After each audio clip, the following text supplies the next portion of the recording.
Assalamualaikum warahmatullahi wabarakatuh. Waalaikumsalam. Bapak dan Ibu sekalian, apa kabar semuanya? Baik, waktu kita sangat singkat sekali, ya. Terima kasih Ibu Dekan yang telah memberikan kesempatan kepada kami Fakultas Ekologi Manusia untuk berkolaborasi di dalam menyelenggarakan webinar ini yang menurut saya sangat penting, ya. Baik, Bapak dan Ibu sekalian, saya akan menyampaikan juga terima kasih kepada Bapak dan Ibu peserta webinar yang telah datang dari berbagai kota. Juga di sini ada mahasiswa Araniri dan juga dari mahasiswa Institut Pertanian Bogor. Marketing strategi kita memotret bagaimana pada saat pandemik dan new normal era. Nah, kita tahu bersama bahwa salah satu kegiatan, nah ini ya, salah satu kegiatan yang paling banyak terpapar oleh masyarakat adalah kegiatan marketing. Karena kegiatan marketing itulah yang akan menghubungkan antara perusahaan dengan konsumen. Jadi salah satu kegiatan penting dari perusahaan maupun pedagang kecil, apalagi UMKM, adalah kegiatan marketing. Karena itu 70% dari aktivitas setelah produksi maka adalah marketing. Karena inilah yang akan menghubungkan antara produsen dengan konsumen. Dan kegiatan marketing itulah yang menghasilkan penerimaan atau uang. Dan kegiatan marketing itulah ya yang memberikan profit. Sedangkan kegiatan lain biasanya berbentuk biaya. Oke, ini sepintas biodata saya. Kemudian ini acara kita. Baik, saya akan mencoba framework yang pernah saya tulis di dalam buku saya, Perilaku Konsumen. Jadi kalau kita lihat di sini di tengah, ya, kita lihat di tengah ini adalah konsumen. Bagaimana mengambil keputusan. Ya. Nah, ada 3 faktor utama yang mempengaruhi keputusan konsumen, yaitu perbedaan individu, kemudian strategi marketing, kemudian faktor lingkungan. Nah, yang menarik di sini kita lihat strategi marketing ini mempengaruhi apa perilaku konsumen, apa yang diputuskan oleh konsumen. Demikian juga perbedaan individu, kebutuhan konsumen. Ini akan berpengaruh juga terhadap keputusan konsumen. Nah, ada satu lagi yang menarik dalam konteks COVID ini. Di bawah sini kita lihat di sini. Ada yang disebut dengan situasi dan lingkungan konsumen. Jadi dalam perspektif perilaku konsumen, maka COVID-19 pandemi ini adalah yang kita sebut dengan situasi konsumen. Baik, Bapak dan Ibu sekalian, slide berikutnya, saya mencoba mensintesis apa yang terjadi pada saat sekarang. Jadi di satu sisi ada yang kita sebut dengan lingkungan dan situasi konsumen. Kemudian yang berikutnya adalah bagaimana konsumen, bagaimana perusahaan dengan kreativitasnya merumuskan strategi marketingnya. Kemudian di satu sisi ada konsumen yang menjadi target. Nah, ini tolong dicatat ya. Ada konsumen yang menjadi target dari pemasaran. Nah, ternyata ini resiprokal. Lingkungan, situasi konsumen, kita batasi di sini adalah COVID-19, itu mempengaruhi marketing strategi. Kemudian selanjutnya, marketing strategi akan mempengaruhi konsumen. Nah, sebaliknya, situasi konsumen ini mempengaruhi bagaimana konsumen berperilaku. Saya berikan contoh misalnya, yang paling mudah. Situasi konsumen mendorong munculnya kebutuhan yang tidak dirasakan atau kebutuhan yang tertidur, yaitu perlunya aplikasi berkomunikasi yang dulunya tidak terpikir, kemudian dia membutuhkan produk, sehingga permintaan terhadap Zoom itu tinggi. Nah, ini kita lihat.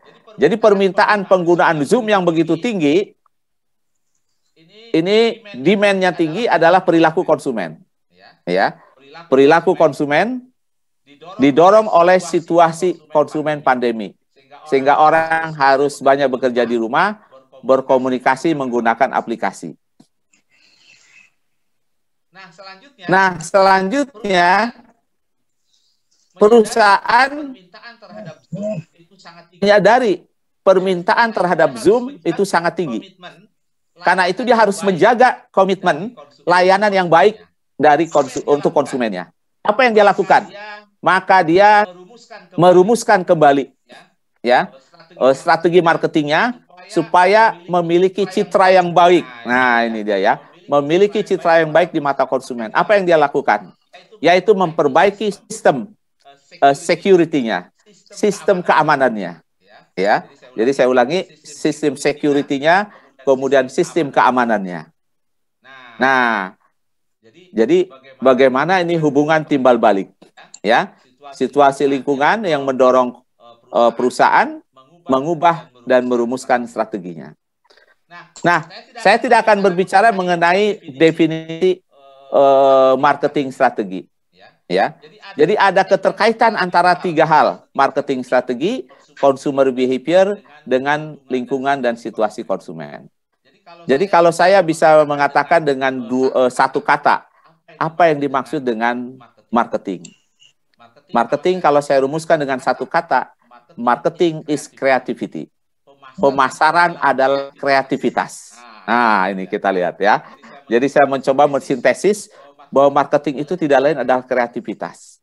Mengapa demikian?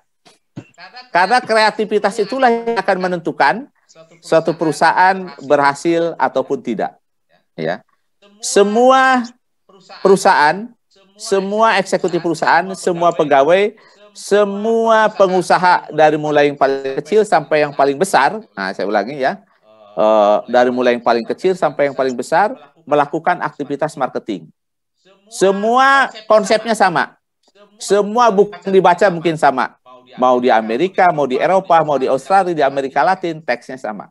Tapi ketika dia menerjemahkan, nah ini, ketika menerjemahkan konsep itu, maka akan sangat dipengaruhi oleh kreativitas masing-masing. Jadi kalau adik-adik mahasiswa di sini, ini kan banyak mahasiswa nih, nanti bekerja, kemudian akan menjadi tenaga pemasaran, ya. Maka bos tidak akan bertanya apa yang dimaksud dengan marketing, tidak. Tapi bos akan bertanya, apa yang akan kamu lakukan, ya, dengan produk ini? Nah, apa yang dengan kamu lakukan dengan produk ini? Maka kita berbicara strategi produk. Maka muncullah kreativitas. Ya. Mana pegawai yang kreativitasnya baik, bisa dijalankan dan menghasilkan, maka pegawai itulah yang akan mendapatkan promosi selanjutnya. Buku yang dibaca oleh para mahasiswa sama. Kalau bicara definisi apa produk strategi juga sama. Tapi ketika mengimplementasikan. Nah, karena itu, karena produk strategi bagaimana implementasinya sangat ditentukan oleh kreativitas, maka kreativitas itu akan tidak terbatas. Kreativitas itu hanya dibatasi oleh berhentinya berpikir dari pelaku pemasaran. Ya, saya ulangi. Jadi kreativitas marketing dibatasi oleh berhentinya kreativitas berpikir dari marketing. Nah, saya hanya akan menggambarkan bagaimana situasi pandemi kemarin itu mendorong terjadinya kreativitas. Ya, saya ulangi. Jadi mendorong terjadinya kreativitas. Oke, kita lihat satu persatu. Ya. Oke, next slide. Ya. Nah, ya, oh maaf.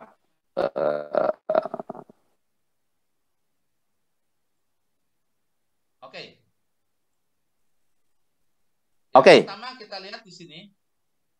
Yang pertama kita lihat di sini. Dari sisi strategi. Ya. Bagaimana perusahaan ya itu harus berkreativitas. Ya, oke, sebelum ini, oke, kita mulai dengan produk strategi.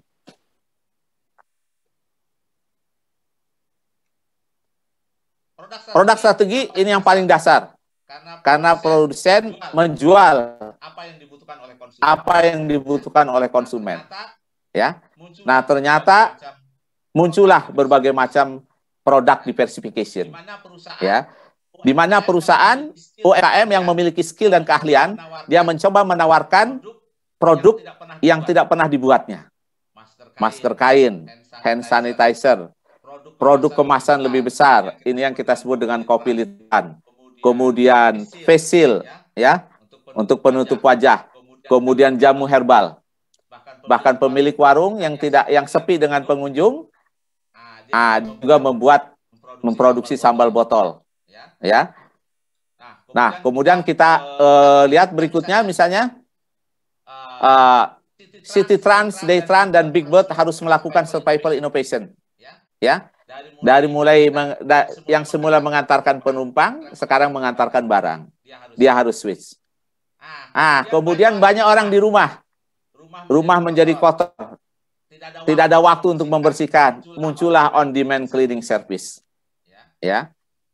Kemudian ini yang menarik, ya, home leisurewear ini meningkat.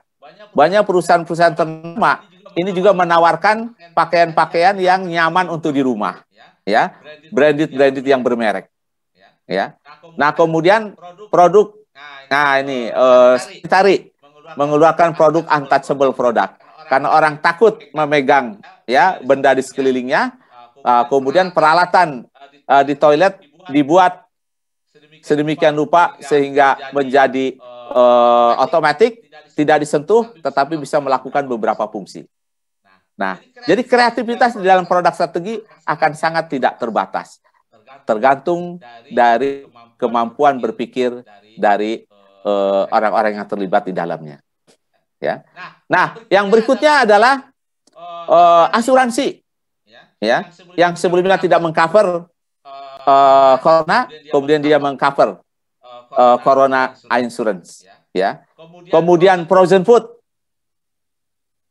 yang tadinya dia hanya menjual fresh food, kemudian sekarang dia menjual frozen food, ya.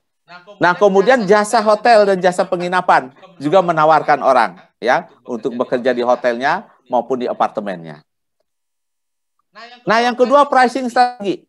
Kita melihat sekarang berbagai toko mencoba kemitraan, ya, dengan perbankan, sehingga muncullah 0% cicilan selama 24 bulan. Ya. Kalau mau lunas, harganya sama dibandingkan dengan cicilan. Nah, ini mungkin menarik kalau dikupas panjang lebar, tapi saya tidak ada waktu untuk membahas ini. Tapi intinya adalah, selain di produk strategi, mereka juga mencoba bagaimana kreativitas di dalam pricing strategi.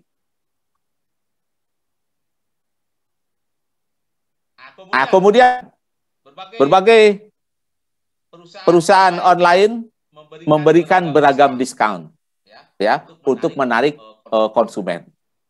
Bahkan ada salah satu hotel di Bandung itu menawarkan dengan harga yang relatif sangat murah dibandingkan harga yang normal, bayar sekarang tapi pakai 3 bulan kemudian. Nah, ini mungkin menarik, apakah ini efektif atau tidak, ya. Tapi intinya adalah semua perusahaan mencoba berkreativitas, ya. Jadi kata kuncinya adalah kreativitas. Dari kreativitas itulah muncul inovasi, ya. Nah, yang berikutnya adalah distribution strategi, ya. Bahwa bukan hanya di produk, di pricing, tapi juga distribusi. Warung kehilangan konsumennya, tidak kehilangan akal, ya. Pesan antar. Banyak perusahaan yang tadinya tidak melakukan layanan pesan antar, kemudian dia sekarang melakukan proses pesan antar. Nah, bahkan yang menarik, hotel yang sebelumnya tidak tertarik untuk memberikan layanan, nah ini yang menarik, ya. Jadi hotel yang sebelumnya tidak